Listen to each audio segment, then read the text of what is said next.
잠언 27장 13절부터 27절 우리 함께 한 목소리로 봉독합니다. 타인을 위하여 보증선자의 옷을 취하라. 외인들을 위하여 보증선자는 그의 몸을 볼모 잡을지니라. 이른 아침에 큰 소리로 자기 이웃을 축복하면 도리어 저주같이 여기게 되리라. 다투는 여자는 비 오는 날에 이어 떨어지는 물방울이라. 그를 제어하기가 바람을 제어하는 것 같고 오른손으로 기름을 움키는 것 같으니라. 철이 철을 날카롭게 하는 것 같이 사람이 그의 친구의 얼굴을 빛나게 하느니라. 무화과 나무를 지키는 자는 그 과실을 먹고 자기 주인에게 시중드는 자는 영화를 얻느니라. 물에 비치면 얼굴이 서로 같은 같이 사람의 마음도 서로 비치느니라. 소울과 바도는 만족함이 없고 사람의 눈도 만족함이 없느니라. 도가니로 은을, 풀무로 금을, 칭찬으로 사람을 단련하느니라. 미련한 자를 곡물과 함께 절구에 넣고 공이를 찌일지라도 그의 미련은 벗겨지지 아니하느니라. 내 양떼의 형편을 부지런히 살피며 내 소떼에게 마음을 두라. 대저 재물은 영원히 있지 못하나니 물류관이 어찌 대대에 있으랴. 불을 벤 후에는 새로움이 돋나니 산에서 꼴을 거둘 것이니라. 어린 양의 털은 내 옷이 되며 염소는 밭을 사는 값이 되며 염소의 젖은 넉넉하여 너와 내 집의 음식이 되며 내 여종의 먹을 것이 되느니라. 아멘. 할렐루야. 살면서 가장 큰 복 중에 하나가 사람 복인 것 같습니다. 좋은 사람을 만나는 것처럼 큰 복이 없습니다. 근데 세상에서 가장 힘든 일도 있습니다. 그건 사람을 잘못 만나는 것입니다. 왜냐하면 사람은 쉽게 변하지 않기 때문입니다. 물론 우리의 믿음은 어떠한 인생이라도 주님께서 은혜 베푸시고 주님을 만나면은 반드시 주의 은혜로 말미암아 변하게 될 줄을 믿습니다. 하지만 사람은 사람을 바꾸지 못합니다. 그것이 잠언 말씀입니다. 오늘 이 본문 말씀을 보니까 우리 13절부터 한번 보면은 뭐라고 돼 있어요? 함께 읽습니다. 타인을 위하여 보증선자의 옷을 취하라. 외인들을 위하여 보증선자는 그의 몸을 볼모 잡을지니라. 자, 이제는 옆에 잘못 사람이 들어오면은 이제는 일어날 수 있는 여러 가지 가능성에 대해서 잠언이 이제 우리에게 말을 해주는 것이죠. 잘 알지도 못하는 사람을 위해서 보증을 서면 그 돈을 다시 받아들일 수 있는, 돌려받을 수 있을까요? 물론 받는 사람도 있겠죠. 하지만 너무 쉽게 사람을 믿는 거예요. 이 또한 위험한 것이죠. 그러니까 주변에 있는 사람들이 불안할 수밖에 없을 것입니다. 또 그 사람은 14절을 보니까 이른 아침에 큰 소리로 이웃을 축복하면 도리어 저주같이 여기게 되어진다. 그러니까 아침에 한 것도 없는데 뭐 아무 일도 없었는데 때에 맞지 않는 말을 함으로써 오히려 사람의 마음을 상하게 하기도 하더라는 것입니다. 여러분, 입술을 잘 지킨다는 것이 얼마나 어려운 일인지요. 주님의 은혜가 여러분 우리 모두와 함께 하시기를 간절히 소망합니다. 때에 맞는 말이 귀하다는 것이죠. 하지만 어리석은 사람은 때에 맞는 말을 잘 하지 못하는 것 같아요.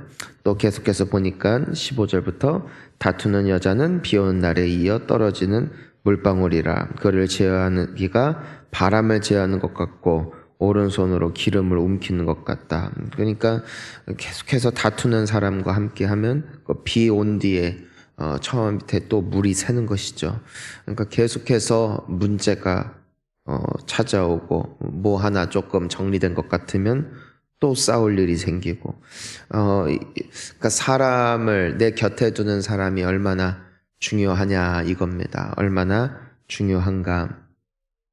여러분, 사람이 사람을 연단합니다. 우리 17절 한번 읽어볼까요? 철이 철을 날카롭게 한 것 같이 사람이 그의 친구의 얼굴을 빛나게 하느니라. 여러분, 사람이 사람을 단련하죠. 철이 철을 날카롭게 하고 그런데 보면은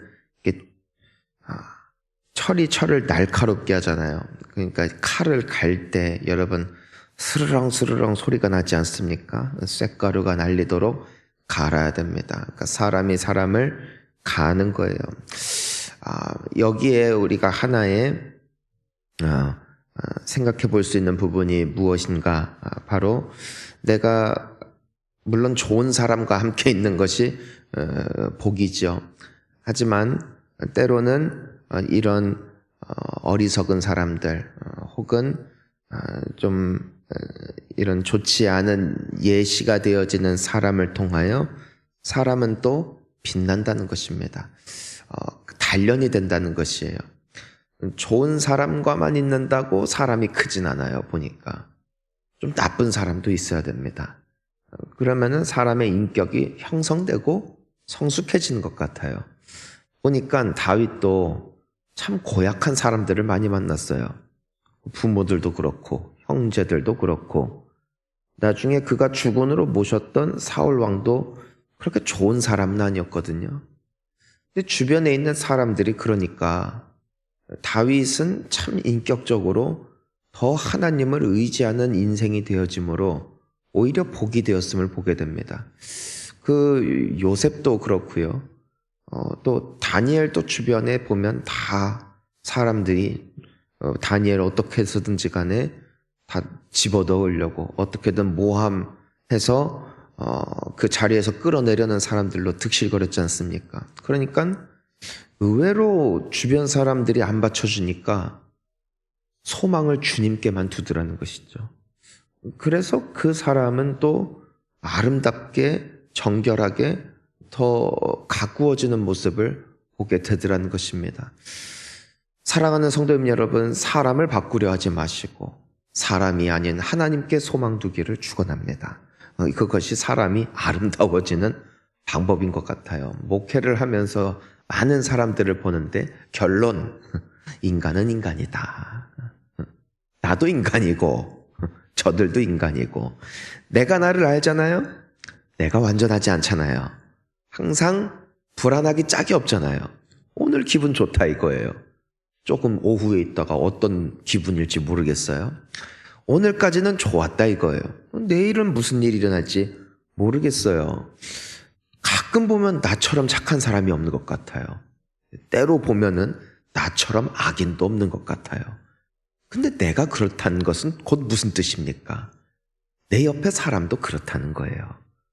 그러니까 의지할 대상은 결국 하나님이시다. 그리고 그것이 우리의 삶을 붙잡아주는 능력이 되어짐을 믿습니다. 자, 우리 또 한번 볼 수 있는 말씀이 우리 20절 한번 읽어볼까요? 소울과 아바도는 만족함이 없고 사람의 눈도 만족함이 없느니라. 자, 무덤도 그렇고 지옥도 그렇고 만족함이 없대요. 무슨 뜻이에요? 사람은 죽어도 또 죽어요. 그렇죠? 계속해서 죽는다고요. 만족이 없다고 죽으면 우리도 다 죽어요. 역사의 모든 인물들이 죽었고 앞으로 태어날 모든 사람들도 죽을 거예요. 그러니까 만족이 없다. 사람의 눈에는 이와 같이 계속해서 아무리 부어주어도 만족이 없다.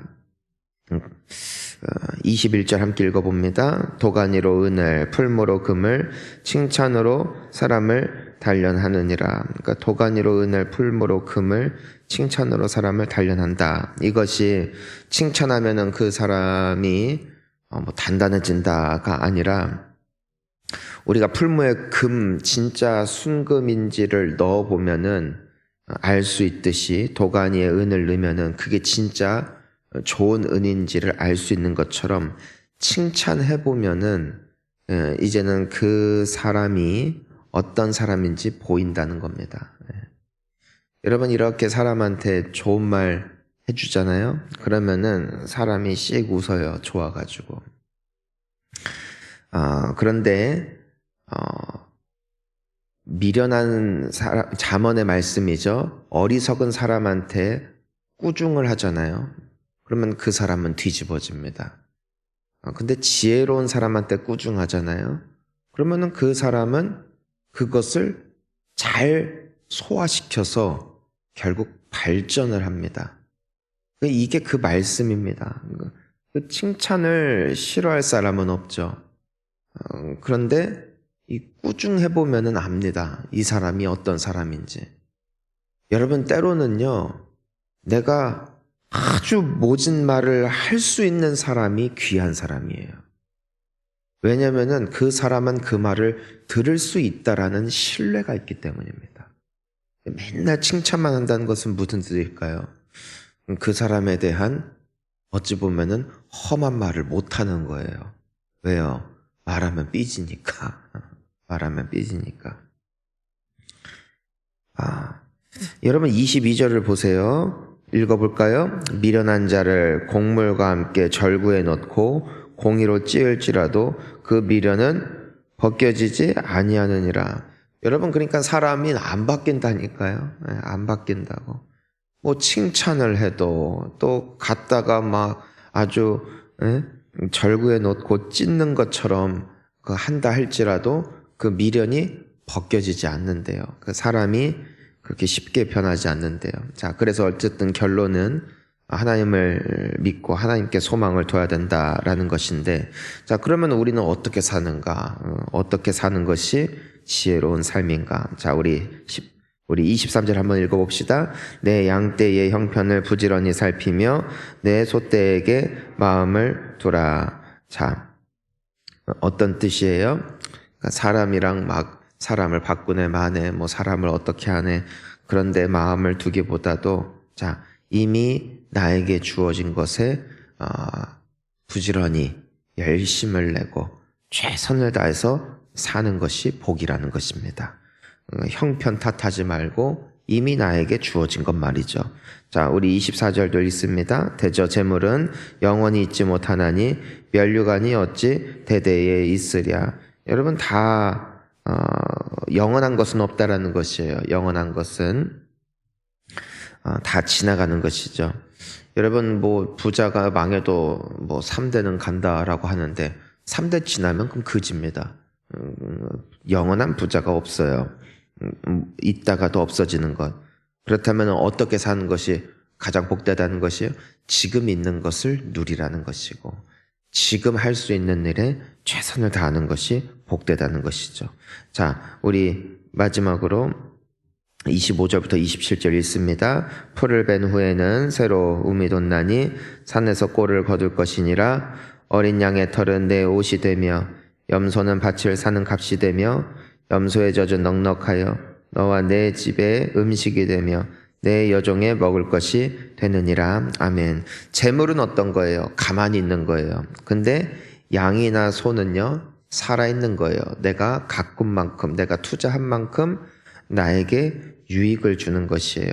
자, 그래서 어린 양이 옷이 되고 염소는 밭을 사는 값이 되고 젖은 넉넉하여 음식이 되고 먹을 것이 될 것이다. 오늘 나에게 주어진 삶에 최선을 다하여 하루하루 자족하면서 사는 것, 만족하면서 사는 것, 사람 바꾸려고 하거나 내 형편 바꾸려 하지 않고 재물 더 쌓으려는 욕심이 아니라 오늘 주신 분깃에 감사하고 만족하고 사는 것.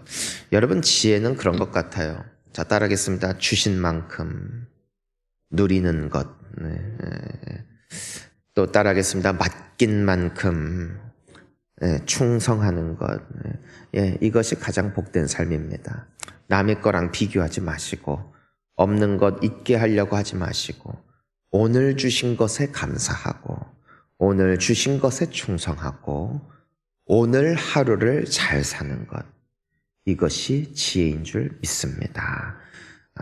좋은 사람들 주셨으면 그 사람들로 만족하십시오. 어리석은 사람 바꾸려 하지 마시고 잘 그 안에서 소화하셔서 아름답게 사시고 오늘 주님이 주신 귀한 하루입니다. 하루를 살다가 주님 앞에 서더라도 오늘 하루 주님이 주신 귀한 날 후회 없이 아름답게 승리하며 살아가는 우리 모두가 될 수 있기를 주의 이름으로 축원합니다. 함께 기도하시죠.